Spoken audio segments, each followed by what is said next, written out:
In this video, you will learn one smart way that will help you prevent the everyday squabbles among kids at home.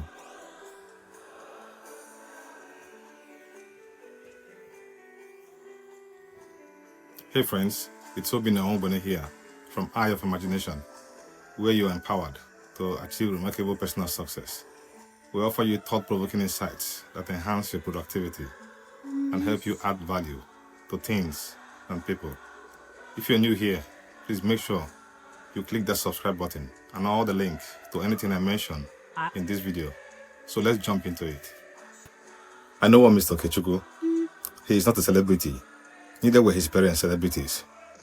Mr. Okechukwu is the manager of Tutorola Apartments in Port Harcourt. He is a brown fellow, about 50 years old. Although he is married to Ifeoma and she nags a lot, the experience had caused him a pang of worry. Nevertheless, he continued to meet her needs and those of their 10-year-old daughter. The call that came through to his phone on this Thursday morning, however, was not from Ifeoma, complaining that the money he left for weekly feeding was used up.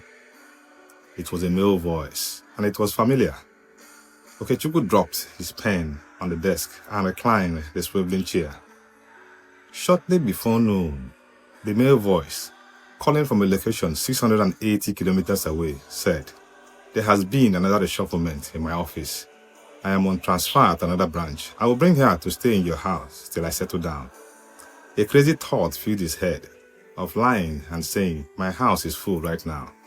Yet, for reasons of love for his elder brother, he thought against the plan.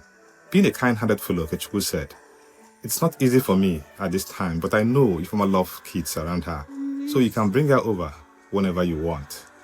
Shortly before noon, Okechukwu shut down his PC and left for his house, where he usually ate lunch. It seemed like a long trek, even though his home was just a few blocks behind the apartment building he manages.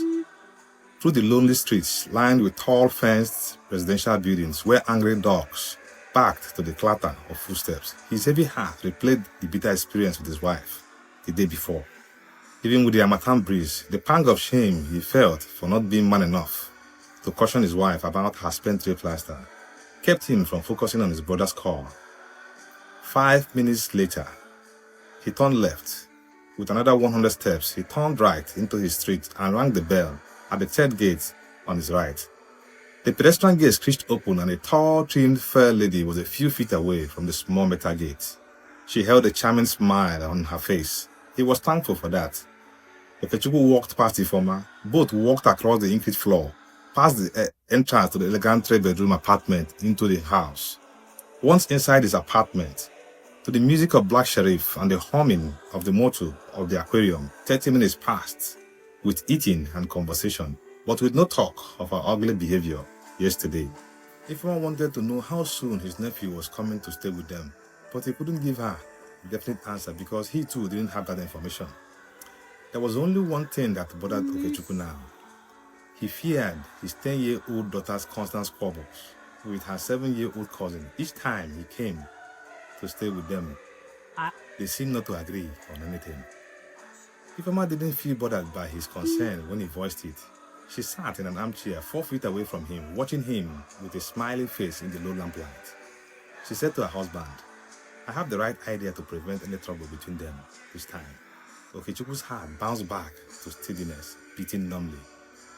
He had nothing to worry about for now, except that he was full of likeness for his wife.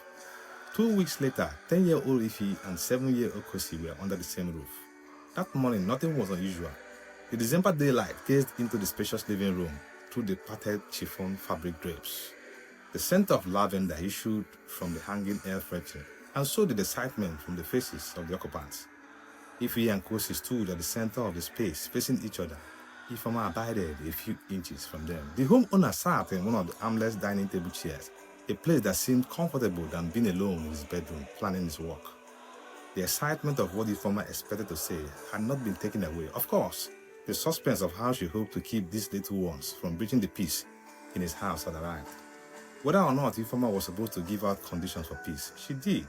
Sitting idle on top of the coffee table were 2 glass bowls, empty. One thing was certain, however. There was the sack full of lollipops lying between the bowls. In the presence of the kids, Ifeoma picked up the sack of lollipops, counted 10 lollipops into each of the 2 bowls. The drama unfolded slowly in the living room of the elegant apartment. Okechukwu looked at the tray in silent wonderment, having become relaxed so that the crease around his eyebrows disappeared than before. He said to himself, "What's she up to?"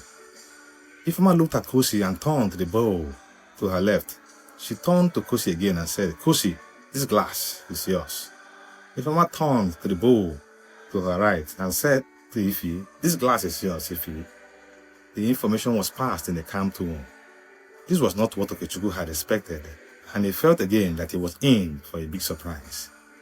His considered thinking is that there is no evidence yet of how these bowls and the lollipops will help solve the problem of frequent squabbles between these kids. Until he understood what Ifeoma was about to do, he found it advisable to remain silent and allow his eyes do the observation. Ifeoma's charming smile dwindled, then vanished. She said, "Each time any of you causes trouble, I will take out a lollipop from the glass of the troublemaker." Her statement clearly troubled the kids, and Okechukwu noticed in it an understanding that marveled him. Surprisingly, their eyes widened, mouths fell open, bringing forth disbelief.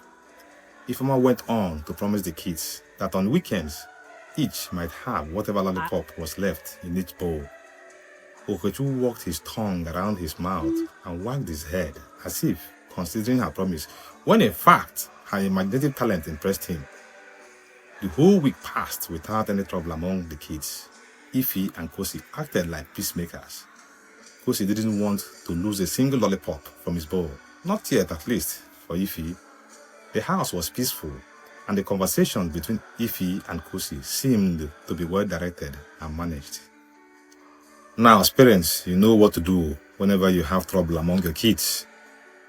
But I'm anxious to find out how you eliminate frequent squabbles among your kids at home. Would you please hit the subscribe button and like this video? And don't forget to leave a comment in the comment section as a friend to another. Bye-bye.